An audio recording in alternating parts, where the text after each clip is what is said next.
Hi friends, ఆరోగ్యంగా ఉండాలంటే protein అవసరమని మనందరికీ తెలుసు. కానీ ప్రస్తుతం ఆరోగ్య సంస్థలు సూచిస్తున్న ప్రోటీన్ పరిమాణం నిజంగా సరిపోతుందా?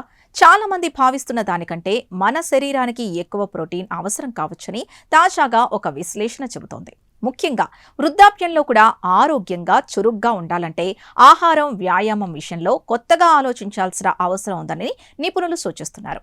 అసలు వారు తేల్చిందేంటో ఇప్పుడు తెలుసుకుందాం.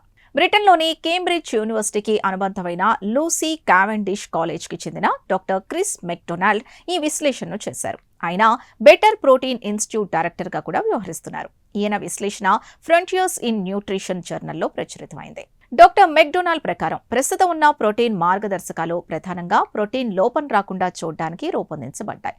అయితే ఎక్కువ కాలం ఆరోగ్యంగా జీవించడం, శారీరక బలం, మానసిక చురుకుదనం, స్వతంత్ర జీవన శైలిని కొనసాగించడం వంటి లక్ష్యాలకు ఇవి సరిపోకపోవచ్చని ఆయన చెబుతున్నారు. ఈ విశ్లేషణలో వ్యాయామం ప్రాధాన్యతను కూడా ప్రస్తావించారు. నడక, పరుగు, సైక్లింగ్ వంటి ఏరోబిక్ వ్యాయామాలతో పాటు బరువులు ఎత్తే రెసిస్టెన్స్ ట్రైనింగ్ ని కలిపి చేస్తే మరింత ప్రయోజనం ఉంటుందని పేర్కొన్నారు.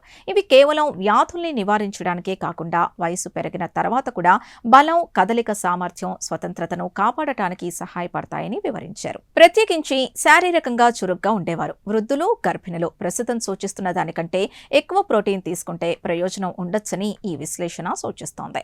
అలాగే అధిక ప్రోటీన్ ఆహారం ఆకలిని నియంత్రించడం ద్వారా బరువు తగ్గడంలో కూడా సహాయపడే అవకాశం ఉందని పేర్కొన్నారు.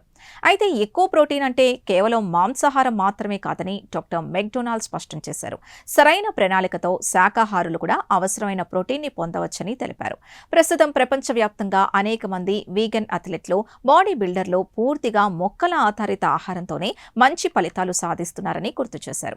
ఇంకో ఆసక్తికరమైన విషయం ఏంటంటే అధిక ప్రోటీన్ ఆహారం, కఠినమైన వ్యాయామం అంటే చాలా మంది బాడీ బిల్డర్లకే సంబంధించినదిగా భావిస్తారు. కానీ అసలు లక్ష్యం అందమైన శరీరాకృతి కాదని, వృద్ధాప్యంలో కూడా ఆరోగ్యంగా, స్వతంత్రంగా జీవించగలగడం కావాలని డాక్టర్ మెక్డొనాల్డ్ అభిప్రాయపడ్డారు. చూసారుగా, ఆరోగ్యంగా జీవించాలంటే కనీస అవసరాలు తీర్చుకోవడం మాత్రమే కాకుండా శరీరానికి ఉత్తమంగా ఉపయోగపడే జీవన శైలిని అనుసరించడం కూడా ముఖ్యమని ఈ విశ్లేషణ సూచిస్తోంది. డాక్టర్ క్రిస్ మెక్డొనాల్డ్ విశ్లేషణ ప్రకారం సరైన వ్యాయామం, తగినంత ప్రోటీన్ తీసుకోవడం ద్వారా వృద్ధాప్యంలో కూడా శారీరక, మానసిక ఆరోగ్యాన్ని మెరుగ్గా కాపాడుకోవచ్చని తెలుస్తోంది.